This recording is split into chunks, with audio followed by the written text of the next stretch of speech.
노동존중 비례대표 국회의원 이수진입니다. 장관님, 거제 대우조선해양 파업 사태 두 차례 내려갔다 오셨죠? 예, 네, 저도 마지막 파업 타결되는 날 농성 해제하는 것을 현장에 가서 직접 봤습니다. 그 현장에서 그 모습들을 보면서 이제 가슴이 절절하더라고요. 이게 하루 이틀의 문제도 아니고 우리 대한민국 조선업종의 사실 굉장히 오래된 그 숙제 아니겠습니까? 예, 그렇습니다. 그 이번 대우조선 사태의 원인이 무엇이라고 진단하세요? 구조적인 원인도 있고 개별적인 문제도 있고 노사 문제도 있고 아주 여러 가지로 복합적으로 작용된 결과. 저는 무엇보다도 이 불공정한 원하청 관계, 다단계 하도급, 저임금의 열악하고 위험한 노동 환경, 전 이게 이번 대우조선 사태의 원인이라고 생각합니다. 동의하십니까? 그 노동조합을 결성을 했고 노동조합을 결성하는 것은 열악한 노동 조건과 밀접하게 연결돼 있을 것이고 열악한 노동 조건은 산업 구조 다단계랑 관련돼 있죠. 근데 네, 거기서 이제 처음 노조가 결성되다 보니까 교섭 방식에 대해서 좀 논의가 있어요. 예. 교섭 과정에서 생길 수 있는 일들이 사실 좀 잘 노사 간의 합의를 통해서 결정되었으면 좋겠지만 이게 사실 노사 간에 해결할 수 없는 문제 아니었습니까?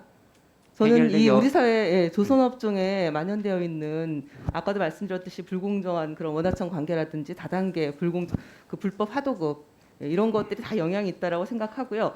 저는 노동부 차원에서 아니면 또 산자부나 그 정부 차원에서 그 대우조선 사태 후속 조치로서 대책이 논의됐을 거라고 생각하는데 대통령 뭐 말씀도 있으셨고 구체적으로 하실 말씀 있으세요? 예, 관련해서? 말씀도 있으셨고 제가 그 현장에 다녀오면서 그분들하고도 약속했습니다. 그 제도 구조적인 문제는 해결을 위해서 다합도로 노력하겠다는데 지금 관계 부처랑 다양한 그 논의 틀을 지금 추진하고 있는 걸로 알고 있습니다. 제가 언론을 보면서 노동부가 앞으로 무엇을 할 것인지 좀 짐작이 가는데요.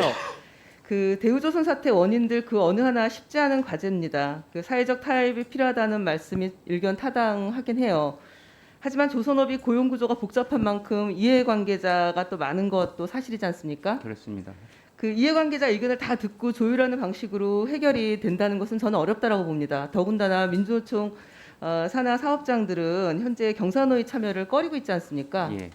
이런 문제들을 같이 검토하셔야 될 텐데 경선회가 아닌 다른 기구에서 사회적 대화를 시도하여 그 이해관계자와 전문가의 의견을 경청하되 사실상 정부가 힘있게 후속 대책을 추진해야 될 텐데 저거 2014년 노동부 국감에서 당시 이기권 장관이 1차 하청업체 물량이 늘어나서 더 많은 노동자가 필요할 경우 1차 하청업체가 직접 채용하는 것이 바람직하다. 그리고 2차, 3차 하청으로 가지 않도록 지도하겠다. 이렇게 말씀하셨어요.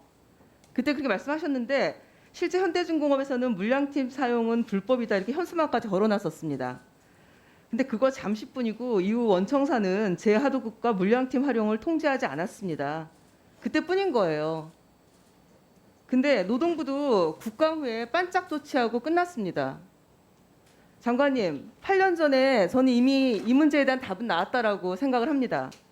그런데도 지금까지 재하도급의 3차, 4차 하도급까지 다단계 하도급을 방치했습니다. 또 기성 후려치기로 불법 탈법으로 왜곡된 조선업 방관한 것이 노동부입니다. 근데 그러한 노동부를 제대로 감시하지 못한 것은 또 저희 국회입니다. 저는 직무유기라고 생각합니다. 그리고 부끄럽습니다. 그리고 부끄러워해야 된다고 생각을 하고 있습니다. 그래서 이제는 달라져야 된다고 생각하는데요.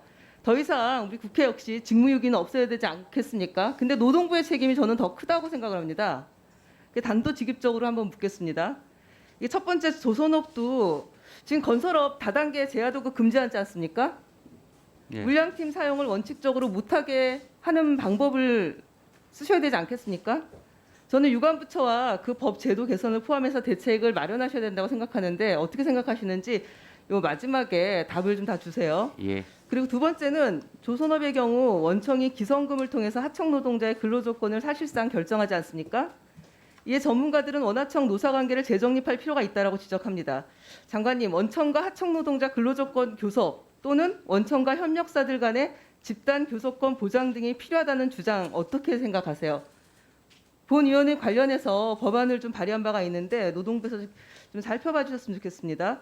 그리고 세 번째는 월 200만 원 조금 넘게 버는 노동자한테 파업 과정에서 지키기 어려운 정당성을 문제 삼아서 거액의 손해배상 청구와 가압류를 하는 것에 대해서 어떻게 생각하시는지, 그리고 손배 청구의 남용을 제한하기 위해서 법 개정을 할 필요가 있다라고 생각하는데 이 부분에 찬성하시는지 답을 주시고요.